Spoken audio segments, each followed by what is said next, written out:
நம்ம இன்னைக்கு இந்த வீடியோவில் எதை பற்றி பார்க்க போகிறோம் அப்படின்னா CMA intermediate group 2 financial management and business data அனலிட்டிக்ஸ்க்கான study plan last minute revision study plan தான் இந்த இதில் நம்ம பார்க்க போகிறோம்.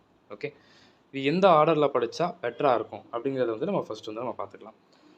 என்னோட சஜஷன் என்னென்னா வந்து இந்த பிஸ்னஸ் டேட்டா அனலிட்டிக்ஸுங்கிறத கொஞ்சம் படிச்சிருங்க. ஏன்னா அதில் வந்து ஒன் வேர்ட் இருக்குது, தியரி இருக்குது, அதே மாதிரி கொஞ்சம் சம்ஸ் அங்கங்கே வந்து சம் ஃபார்மேட்லேயும் வந்து கேட்குறதுக்கான பாசிபிலிட்டிஸ் வந்து இருக்குது. அவ்வளோதான், சும்மா லிமிட்டடாக அங்கங்கே அதை மட்டும் கொஞ்சம் பார்த்து வச்சுக்கோங்க. ஓகே, அவ்வளோதான். நான் பிஸ்னஸ் டேட்டா அனலிட்டிக்ஸ்ங்கிறது மேக்ஸிமம் வந்து நமக்கு ஒன் வேர்டு தியரிட்டிக்கல், அங்கங்கே மேபி சம் ஏதாவது ஒன்று இருக்கலாம், அவ்வளோதான்.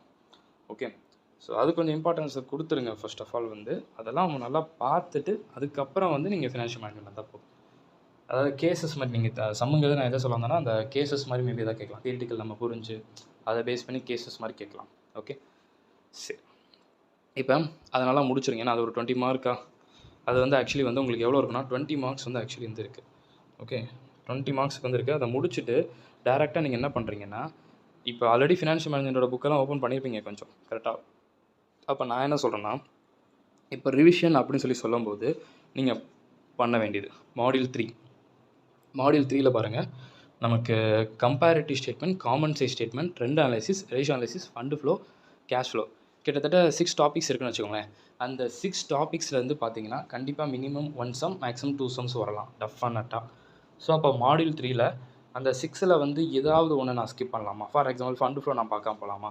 அப்படிங்கிற ரிஸ்க்கெல்லாம் நீங்கள் எடுக்க முடியாது. இல்லை ஒரு ரேஷியோவை நான் விட்டுட்டு போகலாமா? அந்த ரிஸ்க்கே நீங்கள் எடுக்க முடியாது. ஏன்னா 6 டாபிக் இருக்குது. அப்போ அதில் வந்து நான் என்ன சொல்லிட்டேன்னா மினிமம் 1 சம் மேக்ஸிமம் 2 சம்ஸ் இருக்குன்னே சொல்லிட்டேன். ஸோ அப்போ அப்படிங்கும் போது கண்டிப்பாக இருக்குதுங்கிற போது நம்ம அதை விட்டுட்டு போகவே முடியாது. So must. Okay, that's all. அதை ஃபஸ்ட்டு இப்போ ரிவிஷன் பண்ணுறீங்கன்னா மாடியூல் 3 முடிச்சிருங்க. ஏன்னா நமக்கு எங்கெங்கே மார்க் நல்லா கிடைக்குதோ அதை தான் நம்ம வந்து இம்பார்ட்டன்ஸ் கொடுக்கணும். அப்போ மாடியூல் 3க்கு இம்பார்ட்டன்ஸ் கொடுத்துருங்க. சரிங்களா?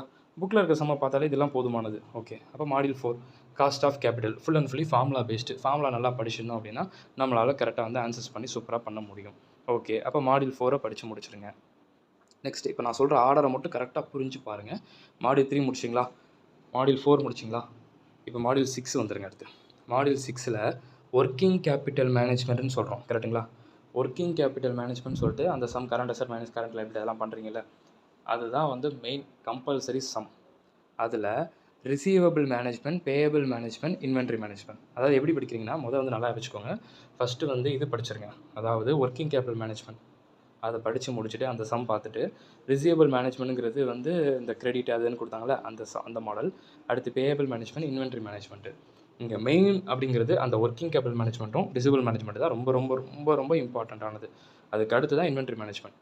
ஸோ அப்போ அதுக்கு மட்டும் இம்பார்ட்டன்ஸ் கொடுங்க. மிச்சம் இதெல்லாம் தியரிட்டிக்கல்லாம் சும்மா நீங்கள் படித்தாலும் தான் நீங்கள் படிக்கலாம் தான், அது ஒன்றும் பெரிய பிரச்சனை கிடையாது, உங்களுக்கு ஒன்றும் ப்ராப்ளம் கிடையாது.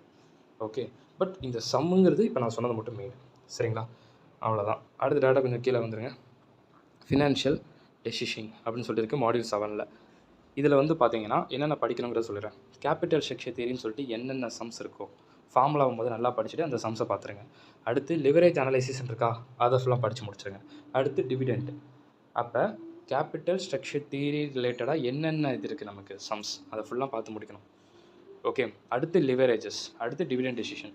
அப்போ இந்த 3 டாபிக்ஸ் தான் இதில் இருக்குது. மினிமம் 1 சம் இருக்கும், மேக்ஸிமம் 2 சம்ஸ் இருக்கிறதுக்கான பாசிபிலிட்டி இருக்குது அப்படின்னு நான் சொல்லிட்டேன். ஓகே, அப்போ நல்லா பார்த்துக்கோங்க. மாடியூல் 3 ஃபுல்லாக படிக்க சொன்னேன். மாடியூல் 4 காஸ்ட் ஆஃப் கேபிட்டல் சொல்லியிருக்கேன். மாடியூல் 6ல் வந்து சொல்லிட்டேன். அடுத்து மாடியூல் 7 சொல்லியிருக்கேன். சரிங்களா?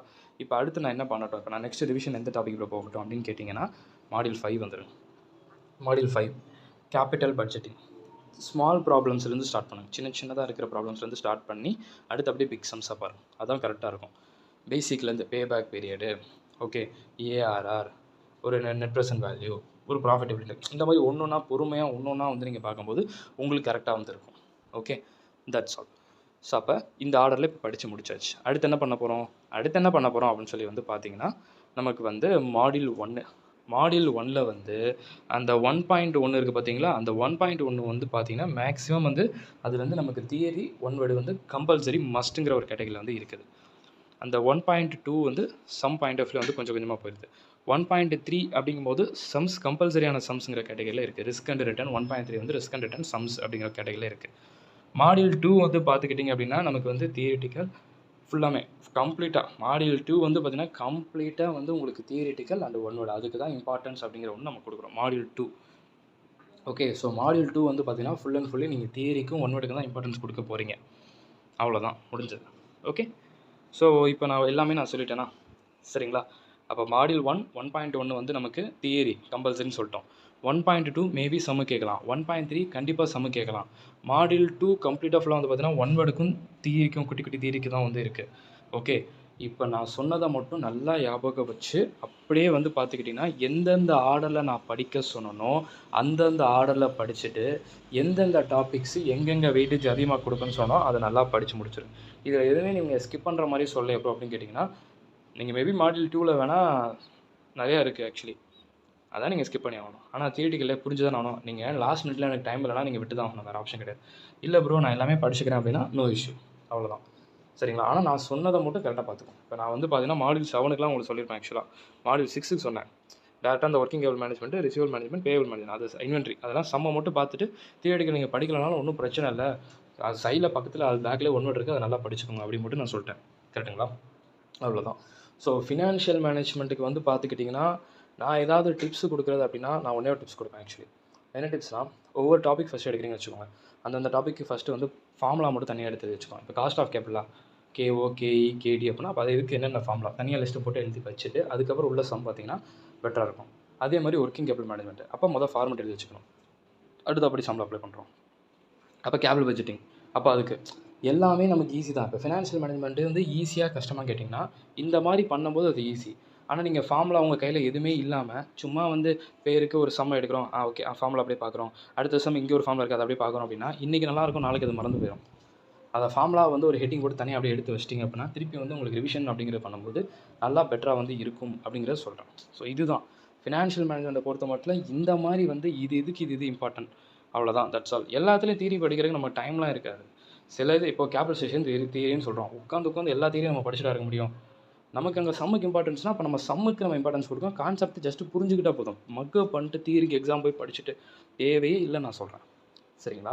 அதை மட்டும் நல்லா ஞாபகம் வச்சுட்டு சம் பாயிண்ட் ஆஃப் வியூக்கு எதெல்லாம் சொன்னோம் அங்கே நீங்கள் தியரிக்கு இம்பார்ட்டன்ஸ் கொடுக்க வேண்டிய அவசியமே கிடையாது. நீங்கள் இம்பார்ட்டன்ஸ் கொடுக்க வேண்டியது மாடியூல் 1.1க்கும் மாடியூல் 2க்கு வந்து தியரி இம்பார்ட்டனே கொடுக்க போகிறீங்க. வேறு எதுவுமே நீங்கள் தியரி இம்பார்ட்டன் கொடுத்தால மிச்சம் தியரி இருக்குது. தியரி இருக்குன்னா அதை புரிஞ்சு படித்து நீங்கள் அந்த கான்செப்ட் எழுதுறதுக்கு தான் அந்த தியரி இருக்குது, வேறு எதுவும் இருக்கா இல்லை, தட்ஸ் ஆல். ஸோ அப்போ ஃபினான்ஷியல் மேனேஜ்மெண்ட் எக்ஸாம்ஸ் அப்புறம் எடுக்கலாமா அப்படின்னு சொல்லி கேட்டிங்கன்னா இப்போ நான் சொன்ன மாதிரி நீங்கள் ஃபாலோ பண்ணி எல்லாமே பண்ணிங்கன்னா கண்டிப்பாக எக்ஸாம்ஷன் எடுக்க முடியும். ஓகேங்களா. ஃபினான்ஷியல் மேனேஜ்மெண்ட் யார் வந்து டஃப் அப்படின்னு மட்டும் நீங்கள் நினச்சிடாதீங்க. எக்காரணத்தை கொண்டு ஃபினான்ஷியல் மேனேஜ்மெண்ட் டஃப்னு மட்டும் நீங்கள் நினச்சிடாதீங்க. ஓகேங்களா, அதை மட்டும் நீங்கள் நல்லா ஞாபகம் வச்சுக்கோங்க. That's all. Okay, wish you all the very best. Next study பிளானில் பார்க்கலாம்.